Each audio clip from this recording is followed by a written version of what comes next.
সকল বন্ধুদের আমার নমস্কার ও প্রণাম।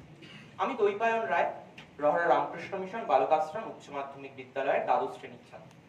আজকের জেসিতে মেমোরিয়াল এলোকিউশন কম্পিটিশনের আমার বিষয় হল স্বামী বিবেকানন্দের বিজ্ঞান চেতনা বা science through the eyes of Swamiji. প্রথমেই বলি, এই বিষয়টিকে নিয়ে আমি যখন আমার সামান্যতম পড়াশোনা শুরু করি তখন থেকেই আমার মনে হতে থাকে স্বামী বিবেকানন্দের বিজ্ঞান চেতনা এবং তার জীবন দর্শনের যে ব্যাপ্তি, তাই অতি স্বল্প সময়ের আমার পক্ষে ব্যাখ্যা করা অত্যন্ত কঠিন। কারণ আমি নিজে মনে করি স্বামী বিবেকানন্দের জীবন দর্শন ও তার বিজ্ঞান চেতনা একে অপরের সাথে ভিন্নতা রাখে না, বরং একে অপরের সহায়ক। মনে হতেই পারে স্বামী বিবেকানন্দ ছিলেন ধর্ম প্রচারক, তিনি তো বিজ্ঞান বা প্রাথমিক বিজ্ঞানের ছাত্রই ছিলেন না, বা প্রাথমিক বিজ্ঞান নিয়ে কখনো পড়াশোনাও করেন। তাহলে তার সাথে বিজ্ঞান চেতনার সম্পর্কটা আসলে এখান থেকেই আমি আমার বক্তব্যের সূত্রপাত করতে চাই। প্রথমেই বলি, বিজ্ঞান চেতনা বা সায়েন্টিফিক মাইন্ডসেট বলতে আমরা কাকে বুঝি? শুধুমাত্র কতগুলো প্রাথমিক বিজ্ঞানের বিষয়কে পড়ে সেটিকে নিজের মধ্যে রেখে সেটিকে বহন করে নিয়ে যাওয়াই কি বিজ্ঞান? নাকি জীবনের প্রত্যেকটি ক্ষেত্রে আসা প্রত্যেকটি ঘটনাকে যুক্তি দিয়ে বিচার করা এবং সেই বিচার ও বিবেচনার মধ্যে দিয়ে একটি কনক্লুশন বা ফলাফলে পৌঁছানোটাই বিজ্ঞান বা বিজ্ঞান চেতনা? এবং স্বামী বিবেকানন্দের ক্ষেত্রেও এই বিজ্ঞান চেতনা কোনো বিন্দু মাত্র ব্যতিক্রম ঘটেনি। তিনি তার সময় প্রচলিত সকল ধর্মমতকে মেনে নেননি, বরং যুক্তি দিয়ে বিজ্ঞান মনস্কতা দিয়ে বিচার করেছেন, সিদ্ধান্তে গেছেন, প্রয়োজন মনে করলে সেটিকে পরিমার্জন করেছেন এবং আরো প্রয়োজনে সেটিকে সম্পূর্ণরূপে বর্জন করেছেন। এবার আমার আগের অনেকেই বললেন ধর্ম চেতনার সঙ্গে তার বিজ্ঞান চেতনার সম্পর্ক। আমার প্রশ্ন হলো, কেন করতে গেলেন স্বামীজি এই কথা জিনিসটি? তিনি তো ধর্ম চেতনার সাথে বিজ্ঞানকে নাই মেলাতে পারেন, যুক্তির সাথে ভক্তিকে মেলানোর তো কোনো প্রয়োজন ছিল না, কেন মেলাতে গেলেন? আসলে এখানেও প্রকাশিত হয় স্বামী বিবেকানন্দের বিজ্ঞান চেতনা এবং যুক্তিবাদী মনোভাব। তিনি বুঝতে পেরেছিলেন আধুনিক সভ্যতা কি চাইছে।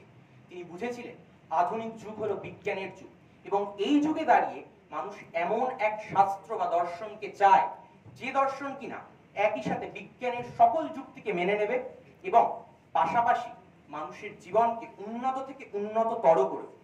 স্বামী বিবেকানন্দের এই মানসিকতা তার গুরু ভাই স্বামী অভেদানন্দের একটি কথায় অসামান্যভাবে ফুটে ওঠে, যেখানে তিনি লিখছেন, "The modern age is the era of science, and in this era we need a religion which will make harmony with all the truths discovered by the modern science, as well it will be founded upon the solid rock of truth."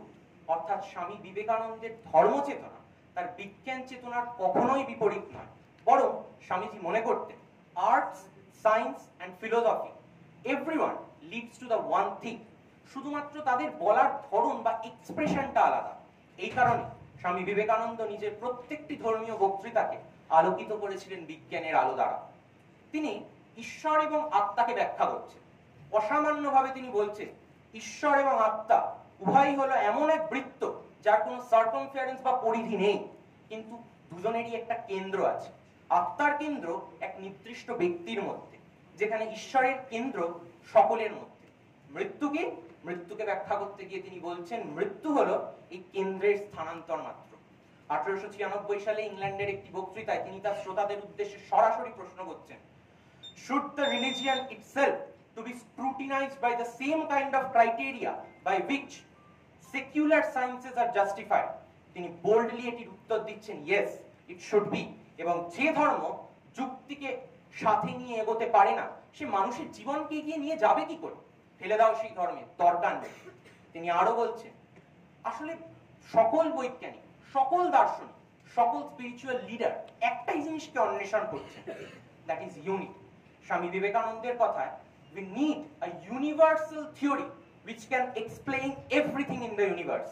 Nikola টেসলার সাথে তার বক্তব্যে তিনি অসম্ভব সুন্দরভাবে universe এবং দর্শন চিন্তাকে মিলিয়ে দিচ্ছেন একে অপরের সাথে। আসলে স্বামী বিবেকানন্দ এটি পাচ্ছেন কোথায়? তিনি এটিকে জোগাড় করছেন মান্ডুক্য উপনিষদ থেকে। কস্মিন্ন ভগব বিজ্ঞাতে সর্বমিদং বিজ্ঞাতং ভবতি। অর্থাৎ what is the knowledge by which everything can be known.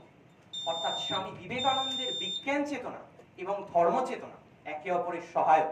তাই আজ এখানে দাঁড়িয়ে স্বামী বিবেকানন্দকে আমি এই উপাধিতে ভূষিত করতে বিন্দুমাত্র কুণ্ঠিত হব না। Swamiji is a monk who saw religion through the prism of science. উপস্থিত সকল বিচারকগণ এবং শিক্ষক মহাশয় ও অন্যান্য বন্ধুদের পুনরায় আমার প্রণাম জানিয়ে আমি আমার বক্তব্য এখানেই শেষ করছি। নমস্কার, ভালো থাকবেন সকলে।